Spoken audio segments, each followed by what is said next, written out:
What do you want in life? What's my purpose in life? Why am I here? What do I love? What am I passionate about? How many people can genuinely answer, this is my purpose in life? Very, very few people. Once you're clear with your purpose, you know what to concentrate on, and you know what to direct your finite amount of energy towards. If you're conditioned, it's because you have allowed yourself to become that. And if we've conditioned ourselves to believe certain kinds of things, and one of the things that we kind of believe and hang on to and live with is this whole idea that all of the things that happened to me in my past are what are keeping me from doing what I'd like to do today. So we hang on to these things and we fill ourselves with blame.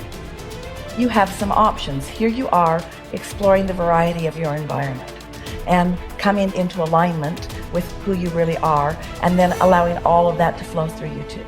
So in every moment in time, you have the option of focusing in a way that increases and enhances your alignment and your joy, which causes you to resonate with everything you put into your vortex, or something else.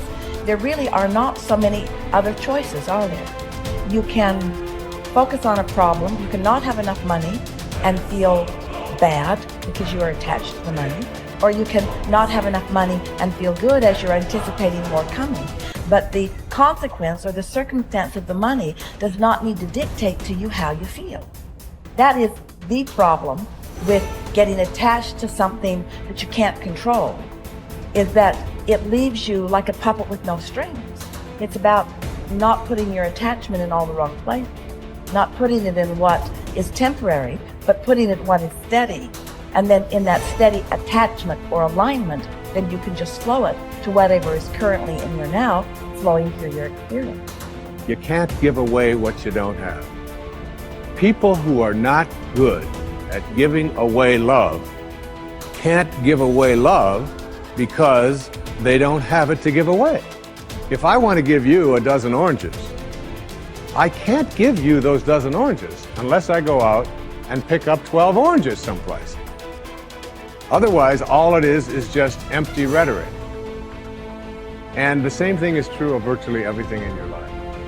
You can't give away love for others if you don't have love in here to give away. If what you have in here is contempt, if what you have in here is anger, if what you have in here is fear, then these are the things you're going to be giving away in your life. Every one of you are drawing a picture with your life. You're the artist. Your hands and your feet are the paintbrushes. And the choices and decisions you're making right now are the paint strokes. You can paint whatever picture you want to paint. You can become whatever you want to become. But your choices and decisions that you're making right now matter. You got to have the grit and the tenacity to push forward and give it a little bit more than what you have right now. Don't wait for the perfect timing. The perfect timing is never going to come because there's no such thing as perfect. There's never going to be a day where you wake up and you're like, this is the perfect day for me to finally change. All the things have lined up. My inbox is completely clear. I have nothing to do today. There's no distractions. The kids are finally perfectly on their own. Oh my gosh, my husband or wife is finally perfect on their own. Everybody is healthy around me. Everything is just perfect. The day is sunny and bright. And oh my gosh, look at all this gold that just happened to appear in front of me. It's not going to happen like that. You need to say, okay, there is never going to be a perfect time, so you need to set a D-Day. Literally, a day in which you say, that's the day. And then you need to marshal all of your motivation, all of your ability to learn and develop skills as fast as you can before that day. But when that day comes, that's D-Day. That's the day that you go. That's the day that you quit. And that has to be a real date for you. I mean, mark it on the calendar. That's the day you quit the thing. That's the day you walk out. That's the day that you leave that situation that is not healthy or satisfying or good for you or your soul or the people around you. That you have to have that date. It has to be scheduled or you'll never do it. You'll just keep saying, oh, one day things are gonna be, the people who say one day, they end up at the end with a collection of days that were so far from perfect that they're in a state of misery now. They never landed in the land of their dreams because they were always marching in something that was miserable to them, right? At some point, The only way that life changes is that you change your course. And don't wait for a perfect day. So what's your date? People who earn large incomes aren't lucky, and they're not crooks as those without money are so fond of pretending, nor are they endowed with more brains or talent necessarily than their friends and neighbors, nor are they privy to occult secrets, and only a very few were lucky enough to have had rich fathers or grandfathers. Most of the people earning the big incomes today started the same way you and I did, and most other people.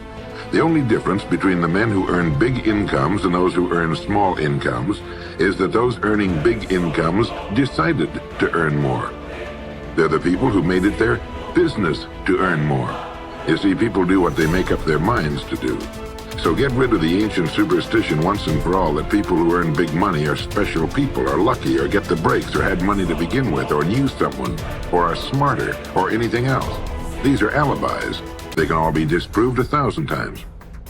The reason there are so many of these alibis around is that men who fail to make the grade financially are seldom honest enough to just admit that they really didn't try and keep trying. So in order to justify their failure, in order to remain seated, they dream up and pass along these old alibis. We're all self-made, but only the successful will admit it. The commitments we make to ourselves and to others, and our integrity to those commitments, is the essence and clearest manifestation of our proactivity. It is also the essence of our growth through our human endowments of self-awareness and conscience. We become conscious of areas of weakness, areas for improvement, areas of talent that could be developed, areas that need to be changed or eliminated from our lives. Then, as we recognize and use our imagination and independent will to act on that awareness, making promises, setting goals, and being true to them, we build the strength of character, the being that makes possible every other positive thing in our lives. It is here that we find two ways to put ourselves in control of our lives immediately. We can make a promise and keep it, or we can set a goal and work to achieve it. As we make and keep commitments, even small commitments, we begin to establish an inner integrity that gives us the awareness of self-control and the courage and strength to accept more of the responsibility for our own life. By making and keeping promises to ourselves and others, little by little, our honor becomes greater than our mood. The power to make and keep commitments to ourselves is the essence of developing the basic habits of effectiveness. Knowledge, skill, and desire are all within our control. We can work on any one to improve the balance of the three. As the area of intersection becomes larger, we more deeply internalize the principles upon which the habits are based and create the strength of character to move us in a balanced way toward increasing effectiveness in our lives. Get stronger. You can develop the muscle. You can develop the courage muscle. You can develop the inspiration muscle.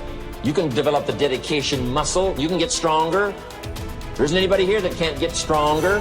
Next time we see you, may not even recognize you. How strong you're going to be able to become in language, in style, and personality, the ability to cope, the ability to handle with anything that happens, no matter what happens. And the third one is get better.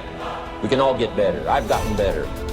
First talk I gave, I stood up, my mind sat back down.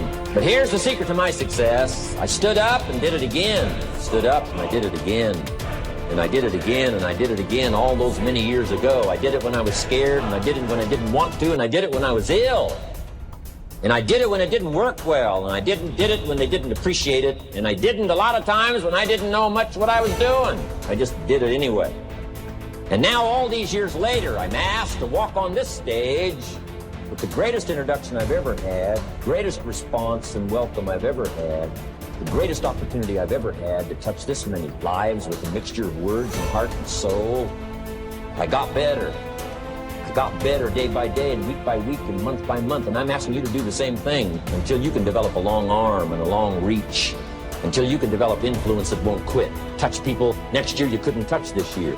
Touch people now you couldn't touch before. Conduct a meeting now you couldn't conduct before. Heart and soul now mixed in there that wasn't there, missing before. I'm asking all of you to get better in spite of the winters, in spite of the downturn, the money downturn, the social downturn, the personal downturn, whatever it is. Just get stronger. Get better. The key is not to wish for a better winter, key is to wish for more strength, more wisdom, more courage, get better, get wiser, get stronger.